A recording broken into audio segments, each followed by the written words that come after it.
जय श्री राम। मानस चर्चा। आज हम मानस चर्चा में हरिम शब्द पर चर्चा करेंगे। यह हरिम शब्द रामचरितमानस के पंचम सोपान सुंदरकांड का जो प्रथम श्लोक है, शांतम शाश्वतम अप्रमेयमनघम निर्वाण शांति प्रदम ब्रह्मा शंभु फणीन्द्र सेव्य मनीषम वेदांत वेद्यम विभुम रामाख्यम जगदीश्वरम सुरगुरुम माया मनुष्यम हरिम वंदेहम करुणाकरम रघुवरम भोपाल चूड़ामणिम। इस श्लोक का 13वां पद है हरिम। इसके संदर्भ में एक बहुत ही प्रसिद्ध उक्ति है, अहो चित्रम अहो चित्रमिदं द्विज हरिनाम्नि स्थिते लोकः संसारे परिवर्तते। अहो चित्रम इदं द्विज हरिनाम्नि स्थिते लोकः संसारे परिवर्तते। यह बड़े आश्चर्य की बात है, बड़ी अद्भुत बात है, बड़ी विचित्र बात है कि संसार में हरि का नाम रहते हुए भी लोग जन्म मृत्यु रूप संसार में चक्कर काटते रहते हैं। क्या यहाँ रघुवर शब्द के साहचर्य से हरि श्री राम जी के भक्त क्लेश हरण की विशेषता की ओर इंगित नहीं करता? क्लेश हरत इति हरि, भगवान को हरि कहा जाता है क्योंकि वे अपने भक्तों को अपनी वास्तविक प्रकृति और निज आध्यात्मिक स्वरूप का ज्ञान करा के उनके अज्ञान का हरण करते हैं। अंग्रेजी की हार्मनी शब्द उसी हरि की स्मृति से गुंजित है। हार्मोनिक का अर्थ भी अफ्लूट लाइक साउंड है। अफ्लूट लाइक साउंड, बांसुरी जैसी आवाज। भगवान कृष्ण की धुन जो ऐक्य और लय को संभव करती है, सभी का आश्रय स्थल है, सभी की शरण है वो। इसी शरण में सारे पाप ताप और क्लेश छूट जाते हैं। हरिर्हरति पापानि अथवा कथते स हरिर्नित्यम भक्तानाम क्लेश नाशनः। इसी के आधार पर यह विश्वास भी व्यक्त हुआ होगा कि जाति पाति पूछे ना कोई, हरि को भजय सो हरि का होई। जाति पाति पूछे ना कोई, हरि को भजय सो हरि का होई। हरि और हर, इन दोनों की मूल धातु ह ही है, जिसका अर्थ है हरने वाला, दूर करने वाला, ले जाने वाला। ईश्वर हमसे क्या हर लेगा? ईश्वर हमेशा क्या, ऐसी कौन सी चीज हमारी है जिसको चुरा लेगा? क्या हर लेगा भाई? हमारे पास दुख है, चिंता है और अहंकार भी है। इन तीनों के अलावा है क्या हमारे पास? ईश्वर हमारा दुरित दूर करने के अलावा और क्या करेगा? ईश्वर हमारा हृदय ले जाएगा, वह चिंता अपहारक है, वह हृदय का ताप हरता है, हड़पता नहीं डलहौजी की हड़प नीति की तरह। ईश्वर हमारे हृदय का ताप हरता है, डलहौजी की हड़प नीति की तरह हड़पता नहीं है। सुग्रीव की जगह सुग्रीव को, विभीषण की जगह विभीषण को दे देने वाला है हरि। हरि संकट हरण करता है, वह आपके बैंक बैलेंस का आहरण नहीं करता है। हरि संकट हरण है, बैंक बैलेंस का आहरण करने वाला नहीं है। वह वित्तापहारक नहीं है, ऐसा व्यक्ति जो अपने राज्य अभिषेक की पूर्व संध्या पर अपना घर बार छोड़ दे, जो बाली और रावण को हराकर भी उनकी सत्ता पर स्वयं काबिज न हो, ऐसे व्यक्ति को मायामयी स्वर्ण मृग के पीछे भागते हुए क्यों बताया गया? माया मनुष्यों को माया मृग ने छल दिया। भारी कल्पना किया लोगों ने।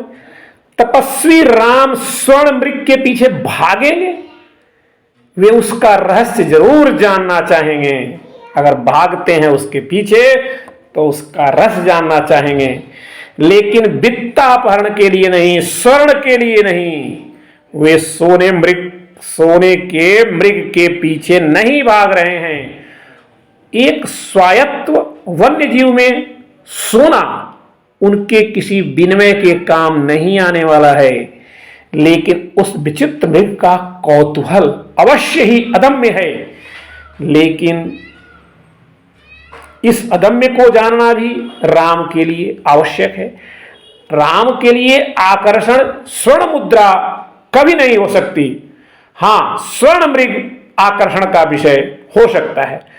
स्वर्ण का स्वभाव तो निक्षेप का है, गति का नहीं है। स्वर्ण मृग कुलाचे कैसे मार रहा है, राम उस जिज्ञासा के पीछे जाएंगे, न कि स्वर्ण के पीछे। जिसके साथ स्वयं लक्ष्मी है उसे स्वर्ण का मोह क्यों होगा? लेकिन यहां तो स्वयं लक्ष्मी प्रेरणा दे रही हैं, स्वयं लक्ष्मी ही उनको प्रेरित कर रही हैं उस स्वर्ण मृग के लिए।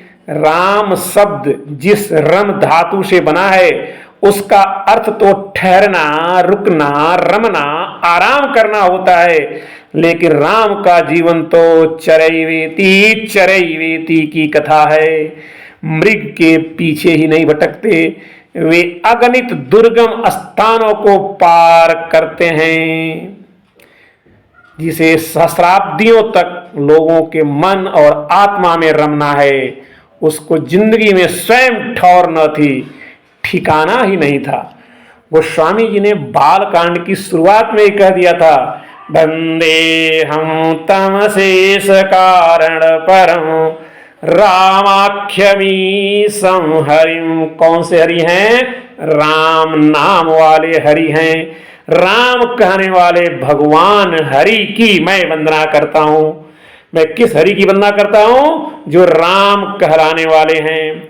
बाल कांड में ही हरि को कलयुग के पापों को हरने वाले के रूप में गोस्वामी जी ने याद किया।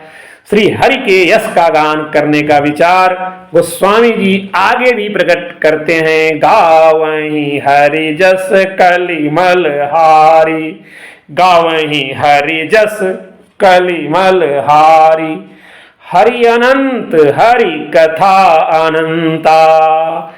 इस प्रकार की अवधारणा को स्वीकार करने वाले गोस्वामी तुलसीदास जी के हरि शब्द में ही अनंतता का प्रतिनिनाद गुंजित है। शास्त्रों में इंद्र, सूर्य और सिंह को भी हरि कहा गया है, और भगवान विष्णु, भगवान कृष्ण और राम को भी हरि कहा गया है। जीवन की हरितिमा से जुड़े हुए हैं ये सभी लोग। ये समस्त पर्याय भी जीवन की हरितिमा के पर्याय हैं।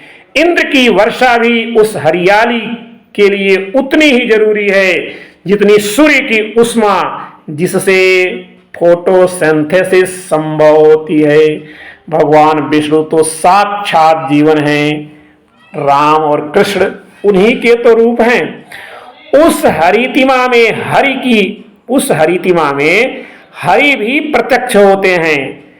संसार में जितनी हरितिमा है, सभी हरितिमा में हरि प्रत्यक्ष ही हैं। प्रकृति ने उन्हीं की जो पूरी की पूरी प्रकृति है, पूरी की पूरी प्रकृति में उस हरि की आभा फूट पड़ती है। राम का जीवन इसी हरित का चुनाव है। भवन से वन तक उनकी यात्रा सजावट से सहस तक की यात्रा है। नुमाइश से निसर्ग तक 14 साल तक प्रकृति का साहचर्य। प्रकृति जिसका एक नाम अदिति भी है। अदिति से ही देवत्व फलित होता है। अदिति देवों की मां है।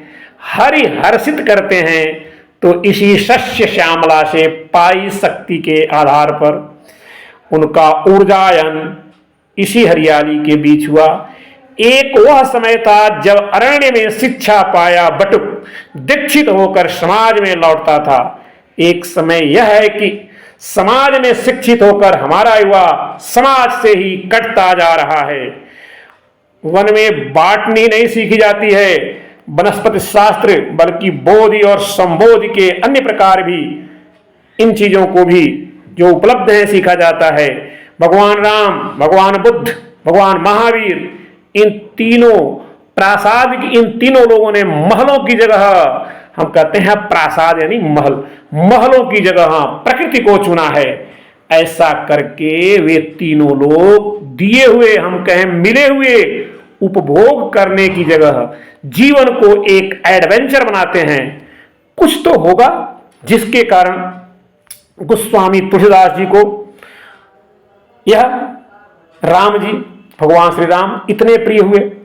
और एक बात बता दें आपको, जो तुलसी का पौधा है, उस तुलसी के पौधे को हरिप्रिया भी कहते हैं।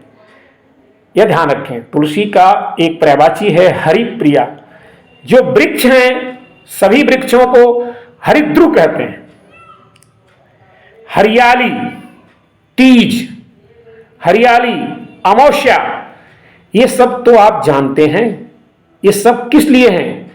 प्रकृति की पूजा के त्योहार हैं, प्रकृति की पूजा के पर्व हैं। इन पर्वों में हरि आपको मिलते हैं। इन पर्वों के नाम में हरि अपने आप उपस्थित हैं। जब देव उठनी 11 पर तुलसी की पूजा होती है और आंवला नवमी आदि कितने ही ऐसे हमारे त्योहार हैं जो वृक्ष संबंधी त्योहार हैं, तो सभी में हरि ही झांकते हुए प्रतीत होते हैं। कुछ तो होगा।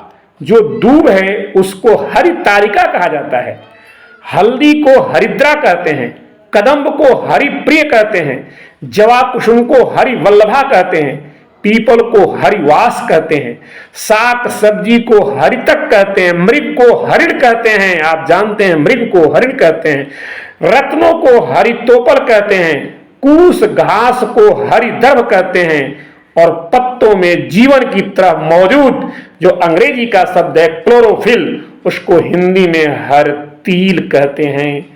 पृथ्वी पर चलने वाले वीर बहुटी में भी हरि की स्मृति है, जब उसे हम हरिहूति कहते हैं। आकाश में चंद्रमा में उनकी झलक देखी गई है, तब चंद्रमा का पर्याय बन गया हरिणांक या मृगांक। चंद्रमा को हम क्या कहते हैं? हरिणांक या मृगांक भी कहते हैं। जब हकीकत में हरि श्रृंगार लहलहाया तो उसमें भी भगवान नजर आए। जब कल्पना को साकार करने वाले कल्प वृक्ष के नीचे बैठे तो याद आया कि वह तो हरिचंदन है। समुद्र की सुलभ मछली को हरि पृष्ठा कहते हैं, नाग की दुर्लभ मणि को हरि नग कहते हैं।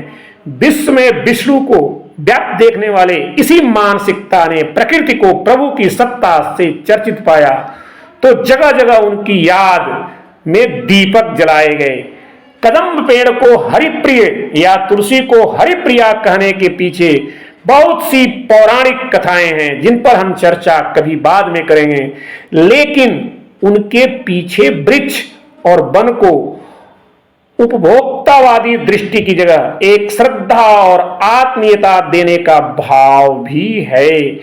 आम को शिव वल्लभ कहने या देवदार को देवदारू कहने, पलाश को ब्रह्मद्रुम कहने और बबूल जैसे कांटेदार वृक्ष को ब्रह्मशैल कहने, मौलश्री को महापाशुपत कहने और सहजन को कृष्ण बीज कहने, साल को देवधूप कहने और बरगद को शिवाह कहने, कमल को विष्णुपद कहने और गुलदाउदी को शिववंती कहने, चमेली को स्वस्तिका कहने, सूरजमुखी को आदित्य भक्ता कहने और पीपल को देव सदन कहने वाली हमारी जो भारतीय संस्कृति के बुनियाद, इसका अभिप्राय क्या थे आप कभी समझते हैं?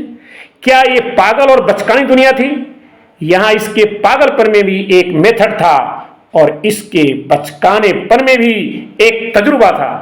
सिर्फ पौधों को ये नाम देकर अपने पर्यावरण प्रेम की पूर्ति करने का मकसद नहीं था। जुगनू को इंद्रगोप और वीर बहुटी को इंद्रवधु कहने वाले ये संस्कार छोटे छोटे कृमि कीट को सम्मानित करते थे। पलटू साहब को हरि पर यही विश्वास तो है, तो वो कहते हैं हरि को भजे सो बड़ा है, जाति न पूछे कोई। हरि को भजे सो बड़ा, जाति न पूछे कोई।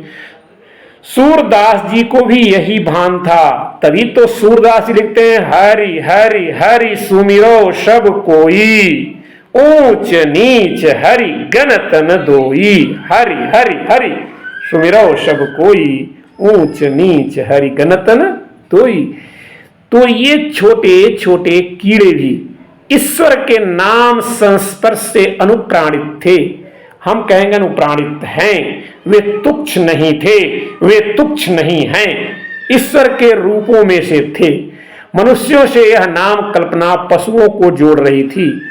वह अंतर्निर्भरता और सिम्बा ओशिस के वैज्ञानिक सिद्धांत की काव्याभिव्यक्ति थी। काव्य में इन सब की अभिव्यक्ति की गई, इसीलिए इसने पृथ्वी का ही एक पर्याय, पृथ्वी का भी एक पर्याय है हरिप्रिया। प्रकृति और परमात्मा का यह युगल हमारी सैद्धांतिकी में निरंतर रहा है। बावजूद इस अंतर के कि प्रकृति की परिणतियां होती हैं, परमात्मा का प्रसाद होता है, लेकिन आज हम प्रकृति को जिस तरह नंगा कर, प्रकृति का दोहन कर जिस उपभोक्तावाद को पनपा रहे हैं, वह वास्तव में अनंत का अपमान है। उपभोक्तावाद वर्तमान और भविष्य को अधिकतम विपन्न कर रहा है। हम अपने नाती पोतों के कर्जदार बन रहे हैं। वहां टाइम की इटर्निटी से टकराहट है। प्रकृति में परम पुरुष की उपस्थिति के मायने एक सस्टेनेबल विकास के मायने हैं कि बिना इस व्याप्ति के, बिना हरि की इस मौजूदगी के विश्व एक बंध्या भूमि है। और इस बंध्या भूमि को ही उजरा भूमि बनाने के लिए हमारे प्रभु श्री राम हरि स्वरूप में 14 वर्ष तक प्रकृति के बीच, हरि के बीच रहे। ऐसे हरि भगवान श्री राम हम सबका कल्याण करें, हम सबका मन प्रकृति के प्रति आकर्षित करें, प्रकृति से प्रेम करना सिखाएं, जन जन का कल्याण करें। इसी कामना के साथ जय श्री राम।